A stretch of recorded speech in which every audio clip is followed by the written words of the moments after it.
સંવાદ આ ભૂમિ ઉપર થયા, પણ પહેલી વાર સનાતન ધર્મની વાત અને સનાતન ધર્મ માટેનો આ સંવાદ થઈ રહ્યો છે.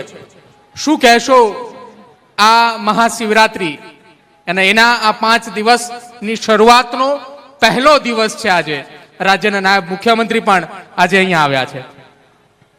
આમ તો મહાશિવરાત્રી એટલે ભજન, ભોજન અને ભક્તિનો ત્રિવેણી સંગમ એટલે મહાશિવરાત્રી.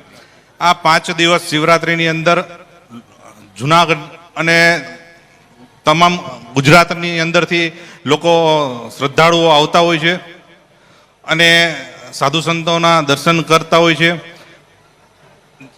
અને 5 દિવસની અંદર અલગ અલગ જગ્યાએ સાંસ્કૃતિક કાર્યક્રમો કરવામાં આવે છે. જ્યારે આપણે વાત કરીએ તો આ શિવરાત્રી આ વખતે એક સરકારશ્રી દ્વારા મહાકુંભનો દરજ્જો આપવામાં આવ્યો છે. જ્યારે જૂનાગઢની અંદર આપણે ગિરનાર દરવાજાથી જોઈએ તો બધા ચાલીને આવતા હોય છે. આ વખતે ગિરનાર દરવાજાથી સુશોભન કરવામાં આવ્યું છે. અલગ અલગ રીતે કેવી રીતે સારું લાગે આ મેળો, કેવી રીતે સરસ લાગે અને આવનારી પબ્લિક જે શ્રદ્ધાળુઓ આવે એને કોઈ તકલીફ ન પડે એનું પણ ધ્યાનમાં રાખવામાં આવ્યું છે. આવી રીતે અલગ અલગ જગ્યાએ આ વખતે જે શિવરાત્રીનો મેળોનું આયોજન કરવામાં આવ્યું છે તે એક અલગ રીતે કરવામાં આવ્યું છે. તમે જોયું હશે જ્યારે ગિરનાર દરવાજેથી એન્ટર થયા છો ત્યારે કે દિવાલોમાં અલગ અલગ પેઇન્ટિંગ, ટનલો કરવામાં આવી છે. મંડપ સર્વિસ દ્વારા લાઇટ ડેકોરેશન અલગ અલગ જગ્યાએ વ્યવસ્થિત રીતે કરવામાં આવ્યું છે. અને આ વખતે એક ઊંચાઈ, શિવરાત્રીના મેળાને એક ઊંચાઈ ઉપર લઈ જવા માટેના ઘણા બધા પ્રયત્નો કરવામાં આવ્યા છે. ત્યારે અમે 2 મહિના પહેલાંની વાત કરીએ તો અમે સરકારશ્રીમાં હર્ષભાઈ જ્યારે વાત કરવામાં આવી ત્યારે હર્ષભાઈએ તરત જ કીધું કે 2 મહિનાથી આ પ્રયત્ન કરતા હતા. જ્યારે અમે હર્ષભાઈને મળ્યા એટલે હર્ષભાઈ ત્યાં તાત્કાલિક ધોરણે મિટિંગ બોલાવી. એમાં સાધુ સંતો, કલેક્ટરશ્રી, કમિશનરશ્રીઓ, કોર્પોરેશનના પદાધિકારીઓ, એટલે આ મેળાને સારી રીતે આયોજન કરી શકે એના 2 મહિના અગાઉથી પ્લાનિંગ કરતા હતા. પહેલાં તો જૂનાગઢના મેયર છો એટલે આપનું અમે અભિવાદન કરીએ છીએ. અમારા કાર્યક્રમમાં આપ ઉપસ્થિત રહ્યા.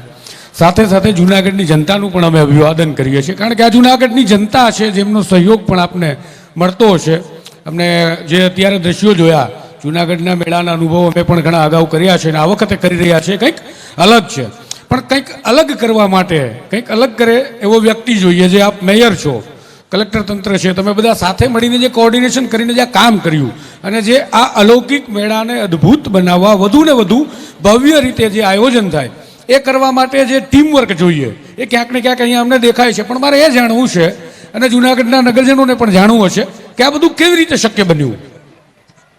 આના માટે તંત્ર અને પદાધિકારીઓ ખંભે ખંભો મિલાવી અને એક સાથે આયોજન કરતા હોઈએ છીએ ત્યારે જ આ સફળ થતા હોઈએ છીએ. એટલે નહીં, બધા સાથે ખભે ખભો મિલાવતા હોય છે, બધું થતું હોય છે, પરંતુ આ આયોજન કંઈક અલગ પ્રકારનું જે તમે કર્યું તો આ બધા આઈડિયાઝ કેવી રીતે તમે લાવ્યા, કઈ રીતે વિચાર આવ્યો કે આ વખતે આપણે જે ભક્તો આવે છે એના માટે આ બધી વ્યવસ્થાઓ હોવી જોઈએ. તો તમારી કોર્પોરેશનની ટીમ, કલેક્ટર તંત્રની જે ટીમ છે એમના આઈડિયા શેરિંગમાં તમારો શું રોલ રહ્યો? નગરજનોને જાણવા મળે 2 મહિનાની મહેનત શું હતી એમ. ગાંધીનગરની અંદર પહેલી બેઠક અને આજનો એ મહાશિવરાત્રીના 5 દિવસના મેળાનો પહેલો દિવસ. 2 મહિનાથી અમારા જે પ્રયાસો હતા, આવનારા ભક્તો, પછી સાધુ સંતો અને સાધુ સંતોના સૂચનો દ્વારા, આ મેળો છે એ સાધુ સંતોનો છે એટલે એના સૂચનો દ્વારા પણ અમે જે સારું કરી શકીએ એને ધ્યાનમાં રાખીને પણ અમે નાના મોટી ઝીણવટભરી વસ્તુને પણ ધ્યાનમાં રાખીને આયોજન કરવામાં આવ્યું છે. બીજું એક ધાર્મિક આયોજનો જ્યારે થતા હોય છે ત્યારે ખાસ પ્રકારની અમુક ચોકસાઈ રાખવી પડતી હોય છે. તો આ વખતે હું જોઉં છું કે પ્લાસ્ટિકનો પ્રતિબંધ જે છે ઉપયોગ ના કરવો એ માટે સમજાવટ અને જાગૃતિ માટેના જે પ્રયત્નો છે, તો નાગરિકોને શું એક મેયર તરીકે તમારી અપીલ છે? કારણ કે પ્લાસ્ટિક અને જે પર્યાવરણને પ્રદૂષણ પહોંચે છે એ મોટો ઇસ્યુ છે અત્યારે, અને અત્યારે તમારી પાસે મોકો છે કે નાગરિકોની સમક્ષ તમે વાત મૂકી શકો. આ વખતે તમે જોયું હશે કે ભક્તજનોનો પણ સારો એવો સપોર્ટ રહ્યો છે.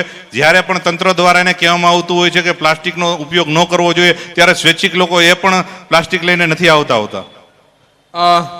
જુનાગઢનો વિકાસ, આજે જુનાગઢ એ વર્ષો પહેલા એક જુનાગઢ કેવું હતું, આજે કેવું છે, આવનારા સમયની અંદર જુનાગઢને કયા વિઝન ઉપર લઈ જવા માંગો છો? જુનાગઢ ક્યાં હોવું જોઈએ?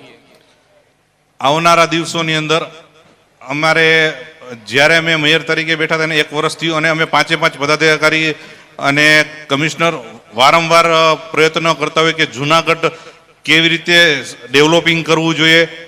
આ વખતે અમે હમણાં તમે જોયું હશે કે એક નરસિંહ મહેતા સરોવર છે એને પણ ખુલ્લું મૂકવામાં આવ્યું છે.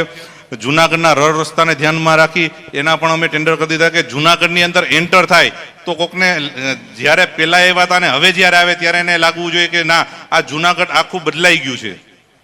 આ એક અલૌકિક ભૂમિ છે. અહીંયા આ ભૂમિ ઉપર ન માત્ર સાધુ સંતો પરંતુ અનેક વીરો પણ આ ભૂમિ આપ્યા છે અને એ જ ભૂમિના તમે મેયર છો. શું આવનારા સમયની અંદર જુનાગઢની પરિસ્થિતિ, જુનાગઢ એ કયા લેવલ ઉપર જવા માંગી રહ્યું છે? જે પ્રમાણે ગુજરાતના અલગ અલગ મહાનગરપાલિકાઓને જે દરજ્જો મળ્યો છે, જે પ્રકારનો ત્યાં વિકાસ છે, એ વિકાસ કરવા માટેની અહીંયા કેવી તૈયારીઓ? આવનારા દિવસોની અંદર જુનાગઢને એક અલગ ઓળખ મળશે અને આવનારા દિવસોની અંદર જુનાગઢને એક ઓળખ મળશે અને કેવી રીતે જુનાગઢનું નામ બધા ગર્વથી લે એવા અમારા પ્રયત્નો હશે. જી, તો મેયર સાહેબ આપ જોડાયા, ખૂબ ખૂબ આભાર. આપના આયોજન માટે પણ અમે આભારી છીએ. ગુજરાતની જનતા, જુનાગઢની જનતા આભારી છે. હવે આપણી સાથે ટૂંક જ સમયમાં અહીંયા નાયબ મુખ્યમંત્રી હર્ષ સંઘવી પધારી રહ્યા છે.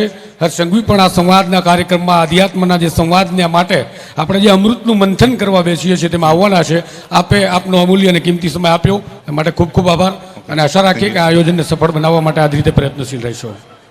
Thank you.